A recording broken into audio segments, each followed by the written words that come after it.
The issue of climate change is not one that any single nation can solve by itself.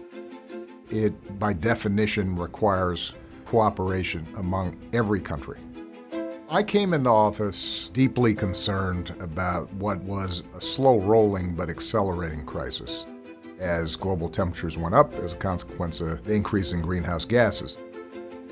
Each year that passed, the problem got worse, and it was going to be harder and harder to roll back, or at least suspend the rise in temperatures that affect everything. And so we had no time to waste. The question was, how do we create a framework for international cooperation? I believe we can act boldly.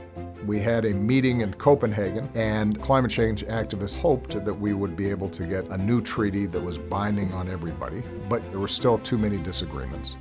What we were able to do through a lot of negotiations and diplomacy was to get China, India, Brazil to accept that, yes, we've got to do something, even as the United States and other wealthy nations did something as well. And so that initial agreement gave us at least basis for then negotiating a broader agreement.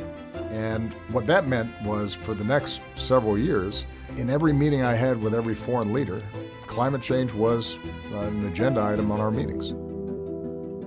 That was particularly important with respect to China. We figured if we could get China on board, you now had the two largest emitters, and then we could bring on others.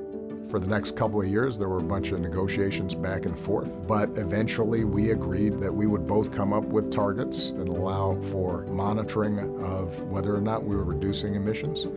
That then served as the basis for us being able to get all the other countries involved to sign up. It still wasn't easy, though, because you had countries like India, for example, that made understandable arguments that, look, we've got people in poverty who don't emit any carbon, and so we can't sacrifice our development. That's not fair. We had to sit there and negotiate. There would be an acknowledgement that wealthier countries would have an obligation to do more to bring down their carbon emissions than poorer countries, that we would help provide technologies so that poorer countries could still produce electricity, for example, but not emit as much carbon dioxide.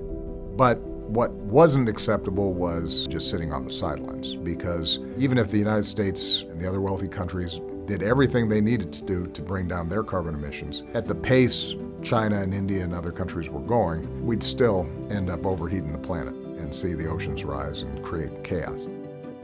Ultimately, we were able to line up every country just about to get on board by the time we arrived in Paris. La salle, je vois que la réaction est positive, je n'entends pas d'objection. L'accord de Paris pour le climat est accepté. Together we've shown what's possible when the world stands as one.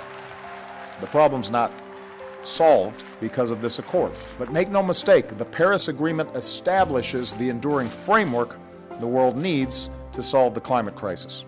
We all knew at the time that Paris by itself doesn't solve the climate crisis. But our basic assumption was, once we got everybody signed on, then with each successive year, we could try to negotiate for greater and greater reductions. Now, you have cities and corporations and the nonprofit sector all working to continue moving the boulder up the hill. And I am optimistic. The thing that I continue to want to insist is that we've got no time to lose, and we have to take this seriously. Paris gives us the vehicle through which to bring about the changes that are necessary, but what's still required is the will and the activism of citizens pushing their governments to be ambitious.